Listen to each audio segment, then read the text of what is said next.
ओम हरि ओम श्री गुरुभ्यो नमः। हरि ओम। आत्मबोध lesson number 19, 19वां पाठ। आइए सबसे पहले 19वां श्लोक पाठ करते हैं। व्यापृतेष्विन्द्रियेष्वात्मा व्यापारी वा विवेकिनाम् दृश्यते भ्रेषु धावत्सु धावन्निव यथा शशि। इस श्लोक में बोलते हैं कि व्यापृतेषु इंद्रियेषु आत्मा व्यापारी इव अविवेकिनाम दृश्यते अभ्रेषु धावत्सु धावन इव यथा शशि। इस श्लोक में हम लोग अर्थ में जाएं उससे पहले पिछले श्लोक से इसका कनेक्शन देखना चाहिए। पिछले श्लोक में हम लोगों को ये बताया था कि हमारी जो उपाधियां हैं, देह, इंद्रिय, मन, बुद्धि आदि, ये सब प्रकृति के कार्य हैं और हम इन सब को और साथ ही साथ इनकी कारणभूता प्रकृति को उसी नजर से इन सब चीजों को देखें और इनके साक्षी की तरीके से देखें। साक्षी एक वो हमारी स्टेट ऑफ माइंड होती है, पहले स्टेट ऑफ माइंड होती है और उसके उपरांत हमको दिखाई पड़ेगा कि आत्मा सदैव साक्षी है। तो साक्षी किसको बोलते हैं? साक्षी बोलते हैं एक ऐसे दृष्टा को, एक ऐसे जानने वाले को जो किसी घटनाक्रम में डायरेक्टली इन्वॉल्व नहीं है। एक दृष्टांत की तरीके से आप ये सोचिए कि आप रोड साइड में खड़े हुए हैं और कोई किसी का एक्सीडेंट हो गया। आप उस पूरे घटनाक्रम को बहुत अच्छी तरीके से देख रहे हैं, तभी कहा जाएगा आप उसके साक्षी हैं, आप विटनेस हैं, उस पूरी घटना के आप विटनेस हैं। लेकिन आप अनइन्वॉल्व हैं, आपने उसमें कोई पार्टी नहीं है, न एक्सीडेंट करने वाले हैं न जिसके ऊपर एक्सीडेंट हुआ है। जब हम नहीं वहां पे करने वाले हैं या जिसके लिए करा गया है वो हैं, बस हम एक तटस्थ ऑब्जर्वर हैं। ऐसे समय उन लोगों को कहा जाता है कि वो साक्षी हैं। अब कहीं कोई एक्सीडेंट हो जाए, बाय द वे कोई राहगीर खड़ा था, उसको पुलिस वाले पूछते हैं, हाँ भैया आपने देखा? बोला हाँ भाई हमने देखा। और उसको भी जो है वो केस के अंदर ले जाते हैं कि आप कृपया अपनी गवाही दे दीजिएगा। तो गवाही देने के चक्कर में वो भी बेचारा जाता है और अपना पूरा विटनेस का पूरा एक्सपीरियंस दिखा देता है कि ऐसा हुआ, ये आ रहा था, वो ऐसा खड़ा था, जो भी है। तो वो किसी भी प्रकार का दोषी भी नहीं होता है, वो इन्वॉल्व भी नहीं है, वो अनइन्वॉल्व एक व्यक्ति है। अब हम लोग को अपने देह के, इंद्रिय के, मन के, बुद्धि के साक्षी होने के लिए यहाँ पे पिछले श्लोक में बताया गया था। तो देखिए, देह अपने धर्म के हिसाब से, अपने ही गुण कर्म के हिसाब से कार्य कर रही है। इंद्रियां भी जो हैं अनेकों विषयों के कॉन्शियस हो रही हैं, मन भी उसके प्रति अपनी रिस्पॉन्सेस दे रहा है, बुद्धि के कोई विचार हैं। ये सब चीजें क्या आप साक्षी की तरीके से देख सकते हैं? साक्षी बन के अपने ही शरीर को, इंद्रिय को, मन को ये देखना, ये एक हम लोगों के लिए बड़ा इंटरेस्टिंग और एक नया एक्सपीरियंस होगा। और ये चीज यहां पर हम लोग को प्रेरणा दी जा रही है, जरूर देखो इस चीज को। साक्षी होके देखने से आपको कोई चीज बगैर कोई राग द्वेष के, विदाउट एनी स्टेक्स, कोई आपके ऊपर बोझा नहीं है, कोई टेंशन नहीं है, बस आप एक घटना के दृष्टा हैं। हमको अपने शरीर का साक्षी होना चाहिए। हम शरीर को देखते हैं और एकदम जो है वो चिंता करने लगते हैं। अगर चिंता भी हो तो मन कर रहा है, बुद्धि विचार कर रही है, ये पूरा जो है कार्यकलाप चल रहा है। हम डीप डाउन इन सब चीजों के विटनेस बन के खड़े हों। विटनेस होने में केवल इतना होता है कि हम डिटैच होके केवल ऑब्जर्व करते हैं विदाउट एनी रिएक्शंस।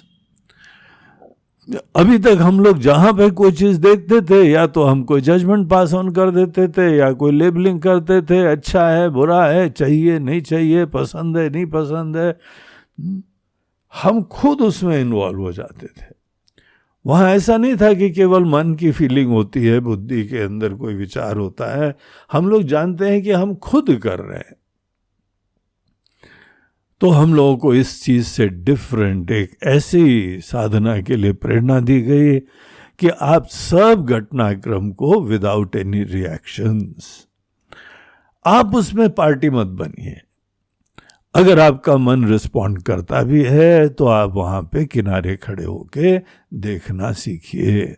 आपको इंजेक्शन लग रहा है, अब सुई जो है आपके शरीर में चुभी और उससे आपको कोई पेन भी हुआ, क्या आप इस पूरे घटनाक्रम के केवल विटनेस की तरह से देख सकते हैं, एज दो जैसे किसी और को लग रहा है?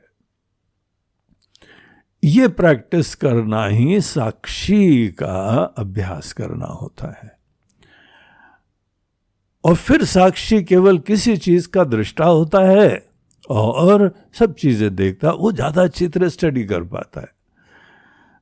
देखिए, जज जो है किसी भी केस में, लीगल केस में, वो पार्टी नहीं है, और क्योंकि पार्टी नहीं है इसीलिए वो सच्चाई देख पाता है। ऐसे व्यक्ति को जज बनाया जाता है जो किसी भी केस में पार्टी नहीं होता है, और वो सच्चाई को तत्क्षण देख लेता है। देखिए, एक पक्ष होता है, एक विपक्ष होता है। पक्ष वाला अपने पक्ष को ही सच मानता है, विपक्ष वाला सोचता है कि हमारा दृष्टिकोण सही है। लेकिन जज जो है वो इन दोनों की बातें सुन के स्पष्टता से जान जाता है कि सच्चाई है क्या। बेसिकली हमको जो साक्षी भाव है उसमें जज बन के, तटस्थ होके, अनइन्वॉल्व होके देखने का सामर्थ्य आना चाहिए। तब हम लोग अपने अंदर साक्षी भाव डिस्कवर करते।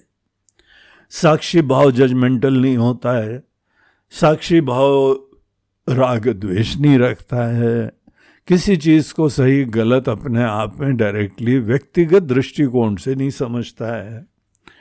ऐसे जब हम देखते हैं तो एक बहुत ही इंटरेस्टिंग हमारे लिए एक्सपीरियंस भी बनता है।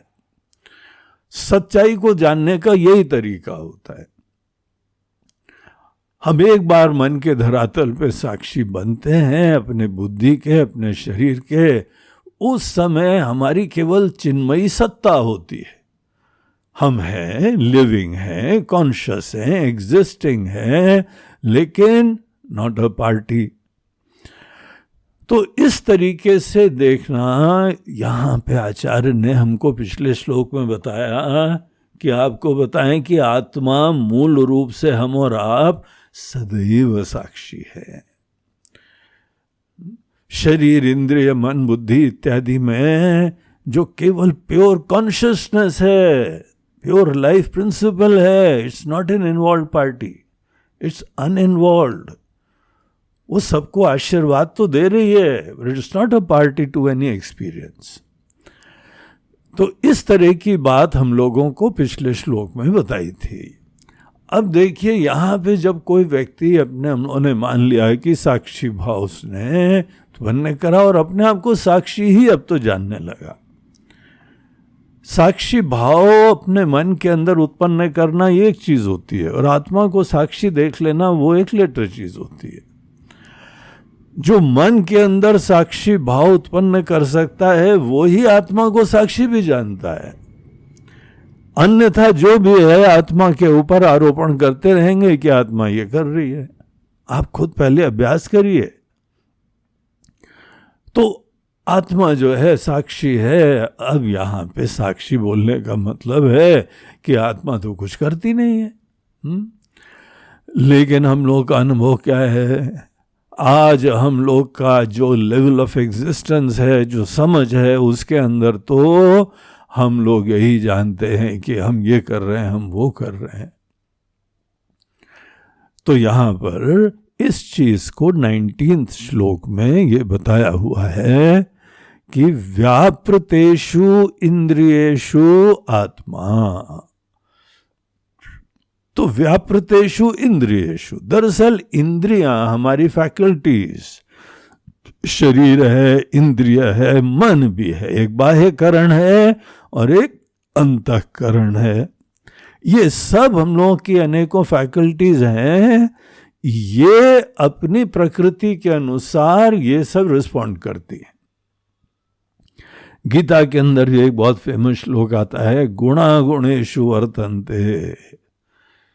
जिस समय हमारा शरीर, इंद्रिय, मन ये सब एक्ट करते हैं ना, ये दरअसल अपने अपने भिन्न भिन्न गुण होते हैं। गुणों से जो है, एक गुणों से इंद्रिय बनती है, एक गुणों से मन बनता है, एक गुण से अनेकों ऑब्जेक्ट्स बनते हैं। तो देखा जाए तो एक गुण दूसरे गुण में रिस्पॉन्ड करता रहता है, वो कार्य करता रहता है। तो यहां पर आत्मा तो करता नहीं है, ये सिद्धांत का पक्ष है।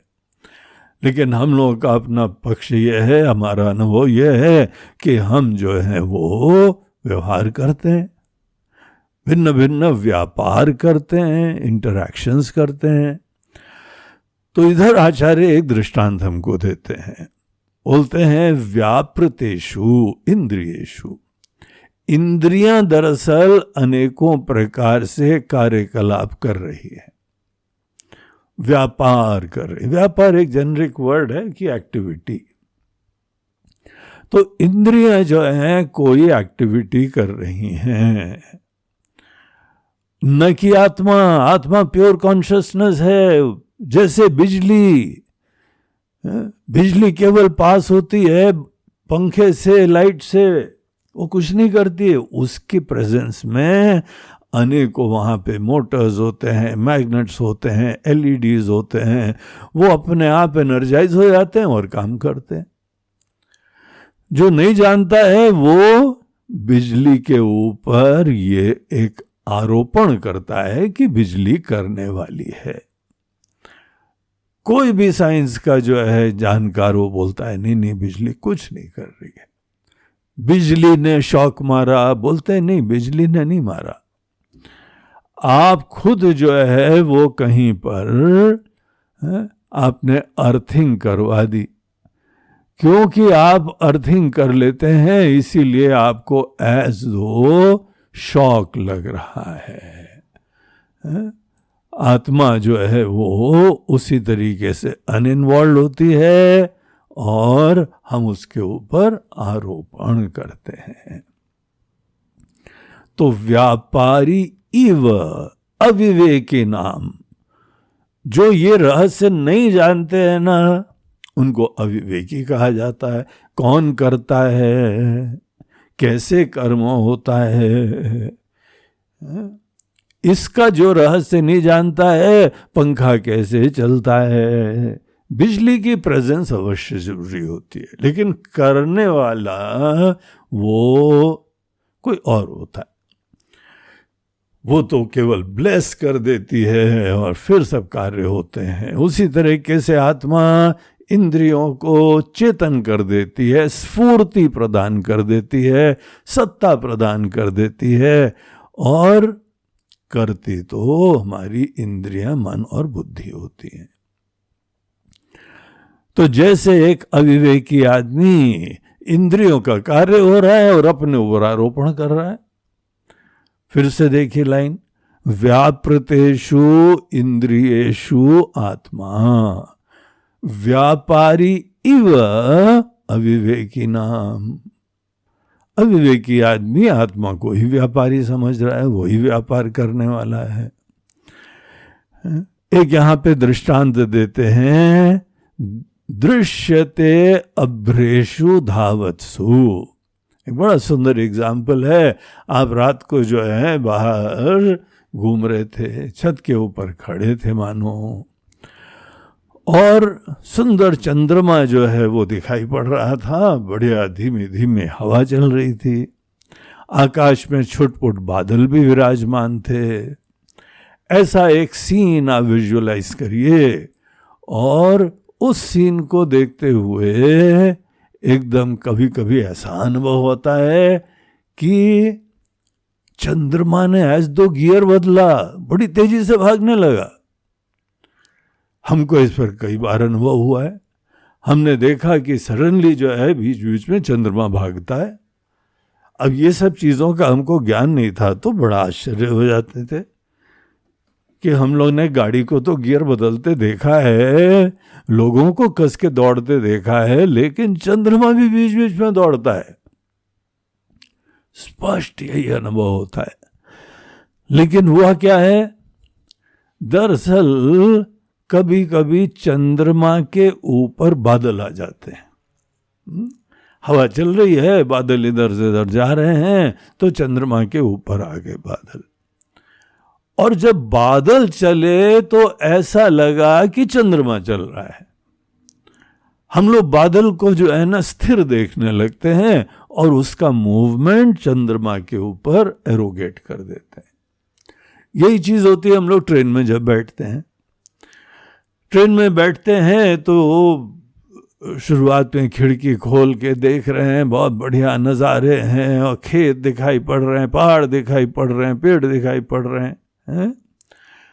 तो एक नज़र तो आपकी जो है वह पहले तो ट्रेन के अंदर थी, और जहां बाहर नजर जाती है तो पेड़ भागते हुए दिखाई पड़ रहे हैं। तेजी से पेड़ जो है वो उल्टी दिशा में भाग रहे हैं। अब कैसा विचित्र अनुभव होता है। बच्चे लोग बोलते हैं, अरे मम्मी पेड़ भाग रहे हैं। पेड़ ही नहीं, ये खेत भी भाग रहे हैं, और वो पेड़ भी भाग रहे हैं, पहाड़ भी भाग रहा है। अनुभव तो हम लोग का यही होता है। व्यापारी इव अविवेकी नाम, वो जैसे कोई व्यवहार कर रहे हैं।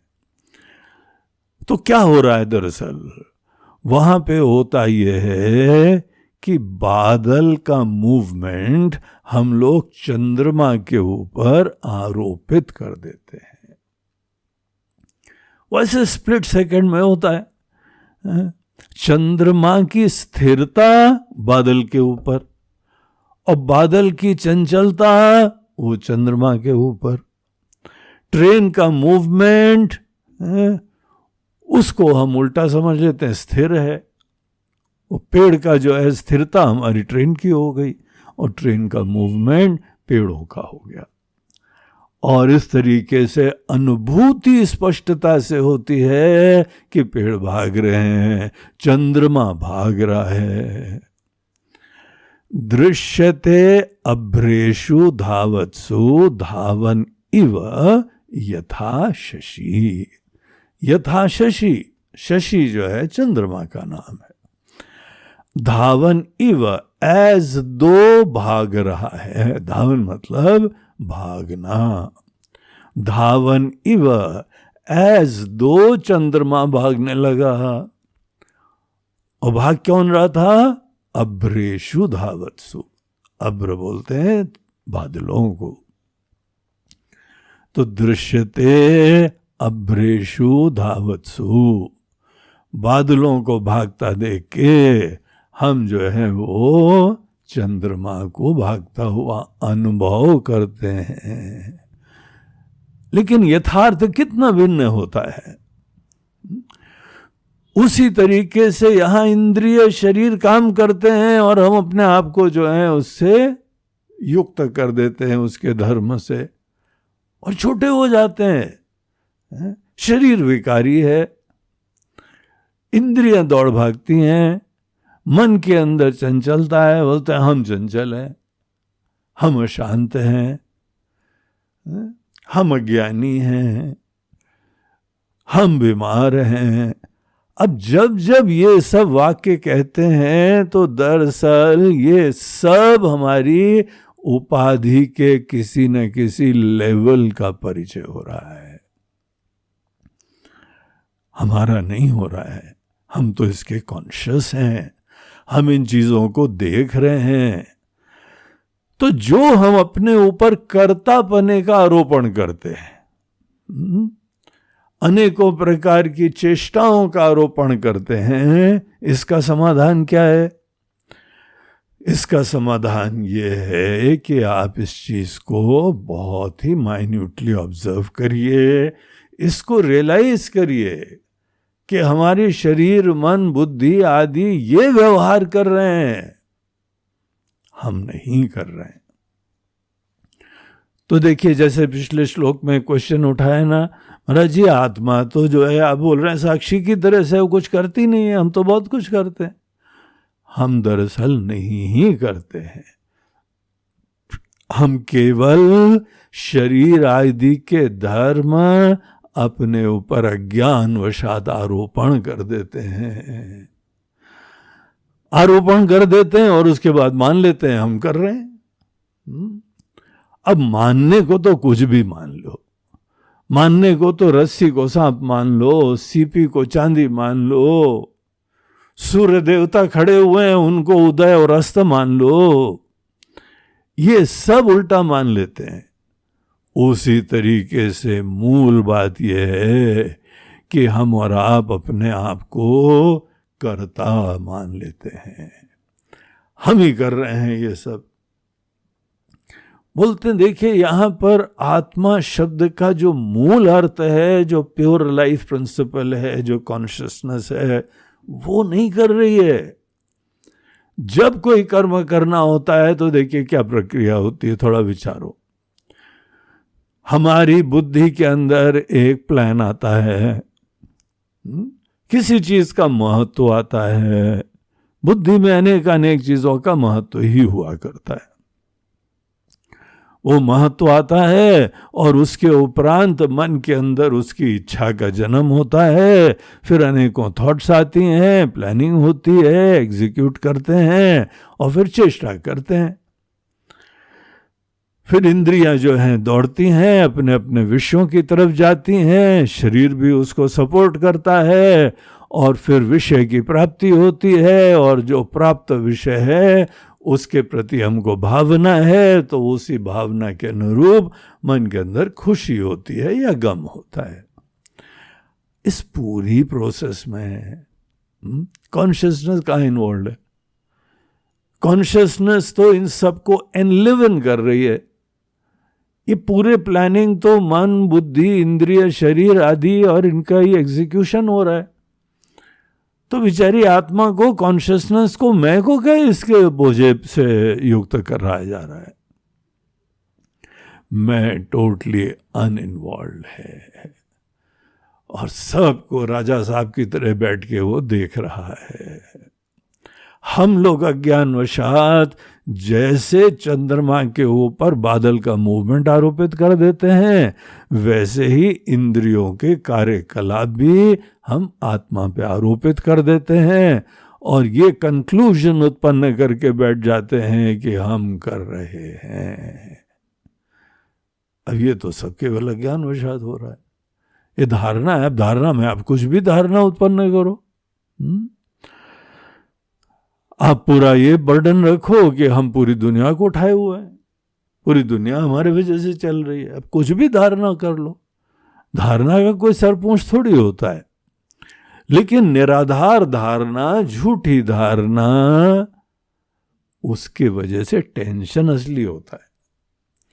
पूरी दुनिया अनेकों प्रकार के तनाव से युक्त है और ये बहुत बड़ा जो है वो एक एपिडेमिक सा बन गया है। और इसके पीछे कारण क्या है? पहले अपने आप को अज्ञानवशात कर्ता मान बैठे हैं। एक बार अपने आप को कर्ता मान लिया, फिर उसके उपरांत अब ये कैसे होगा, वो कैसे होगा, ये अब ऐसा नहीं है कि हमारे मन के अंदर ये विचार नहीं होना चाहिए, मन के अंदर होएगा, लेकिन आप ये भी तो कर सकते हो ना कि मन को अपना कार्य करने दो। खुद अपने आप को जब टेंशन में ले आते हो, हमारा एग्जिस्टेंशियल प्रॉब्लम हो जाता है।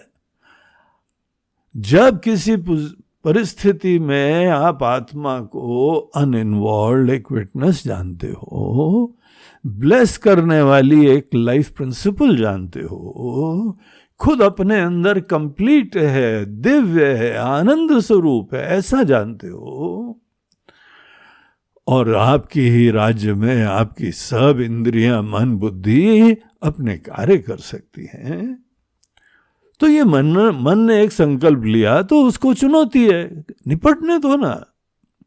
खुद अपने ऊपर का बोझा ले लेते हो, अपना एग्जिस्टेंशियल प्रॉब्लम क्यों आ जाता है? ये जो ज्ञान है वो अनेकों प्रकार के कार्यकलापों में हमको तटस्थ होके, शांत होके खड़े होने का सामर्थ्य देता है। पूरे जीवन के अंदर हम जो है वो अनेकों प्रकार से कार्यकलापों के इन एंड थ्रू रहते हैं। हम किसी से पलायन नहीं कर रहे हैं, लेकिन किसी को रोक भी नहीं रहे हैं।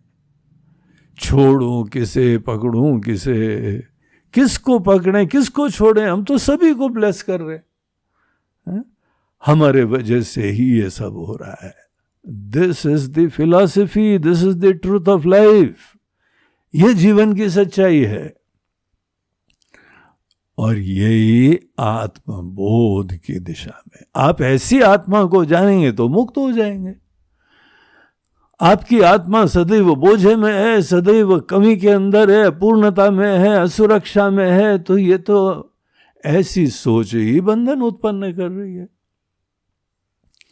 इसलिए इस प्रकार से निश्चय करो, अपने देह, इंद्रिय, मन, बुद्धि आदि के साक्षी बनो, अनइन्वॉल्व होकर इन चीजों को देखना चालू करो और फिर ध्यान चेतना की तरफ मोड़ो।